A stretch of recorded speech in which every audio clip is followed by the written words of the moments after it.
శ్రీ వేణుగోపాల స్వామి శంభుని దేవాలయాల అభివృద్ధికి కృషి చేయడం జరుగుతుందని తెలంగాణ రాష్ట్ర ముఖ్యమంత్రి రేవంత్ రెడ్డి సోదరుడు తిరుపతి రెడ్డి అన్నారు. శుక్రవారం నారాయణపేట జిల్లా కోస్గి పట్టణంలోని శ్రీ వేణుగోపాల స్వామి దేవాలయం, శ్రీ శంభుని దేవాలయం ధర్మకర్తల మండలి ప్రమాణ స్వీకార మహోత్సవ కార్యక్రమం ఘనంగా జరిగింది. శ్రీ వేణుగోపాల స్వామి దేవాలయ చైర్మన్ గా కృష్ణమూర్తి, శంభుని దేవాలయ చైర్మన్ గా శేఖర్ సభ్యులుగా ఆలయ అధికారులు ప్రమాణ స్వీకారం చేయించారు. సందర్భంగా ఏర్పాటు చేసిన సమావేశంలో తిరుపతి రెడ్డి మాట్లాడుతూ దేవాలయాల అభివృద్ధికి తెలంగాణ ప్రభుత్వం కట్టుబడి ఉందని, దేవాలయం భూములని రక్షించడం జరుగుతుందని, అతి పురాతనమైన ఈ దేవాలయాలకు అధిక నిధులు వెచ్చించి అభివృద్ధి చేస్తామని తెలిపారు. కార్యక్రమంలో నారాయణపేట జిల్లా గ్రంథాలయ చైర్మన్ విజయ్ కుమార్, గుండుమాల్ మండల కాంగ్రెస్ అధ్యక్షులు విక్రమ్ రెడ్డి, మున్సిపల్ చైర్మన్ తహసీల్దార్ కొడంగల్ కాడ అధికార వెంకటరెడ్డి, మాజీ సర్పంచ్లు, ఎంపీటీసీలు, ప్రజాప్రతినిధులు, అధికారులు, నాయకులు పాల్గొన్నారు. న్యాయబద్ధముగాను నిష్పక్షపాతముగాను దురాలోచన లేకుండా సదరు దేవస్థానము అభివృద్ధికై కృషి చేయుదును మరియు హిందూ అవసరమని తోచితే తప్ప ఏ వ్యక్తికి గాని పరోక్షము గాని ప్రత్యక్షము గాని తెలియజేయడం. మరి ఆ భూములను మరి కొంతమంది ఈ పట్టణంలోని ప్రముఖులే మరి కొందరు కలిసి మరి అన్యాక్రాంతం చేయడానికి ప్రయత్నిస్తున్నారు. కొంత అన్యాక్రాంతం జరిగింది.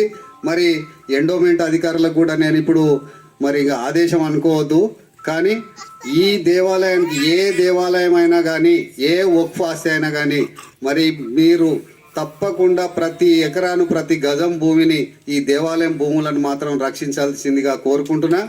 ముఖ్యంగా రాజేందర్, నువ్వు చాలా రోజులు అవుతుంది ఇక్కడ పనిచేయబట్టి, మరి ఈ వేణుగోపాల స్వామి టెంపుల్ భూములను మాత్రం ప్రతి ఎక్కడ ఉంది, ఏముంది, ఏం సంగతి అనేది ప్రతి విషయం నీకు తెలుసు.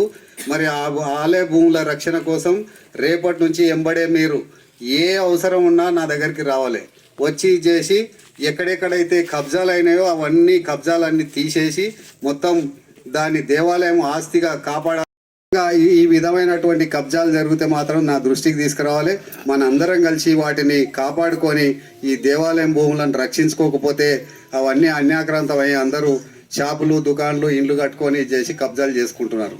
మరి ఆ భూములను అన్నింటినీ రక్షించాల్సిన బాధ్యత మన అందరి మీద ఉంది.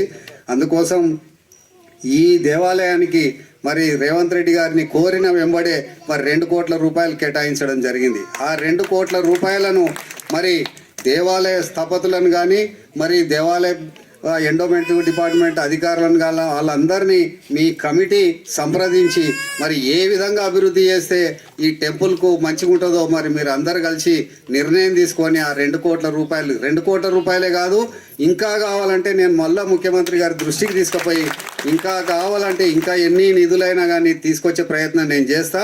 మరి మీరందరూ కమిటీ నుంచి కానీ, అధికారుల నుంచి కానీ సమన్వయంతో మరి ఈ గుడి ఈ ప్రాశస్తం, ఎందుకంటే అతి పురాతనమైన టెంపుల్, ఈ టెంపుల్ను మరి కాపాడుకొని మరి అభివృద్ధి చేసుకొని వాళ్ళందరూ కలిసికట్టుగా ఉండి చేసుకోవాల్సిందిగా కోరుకుంటున్నా జరిగింది.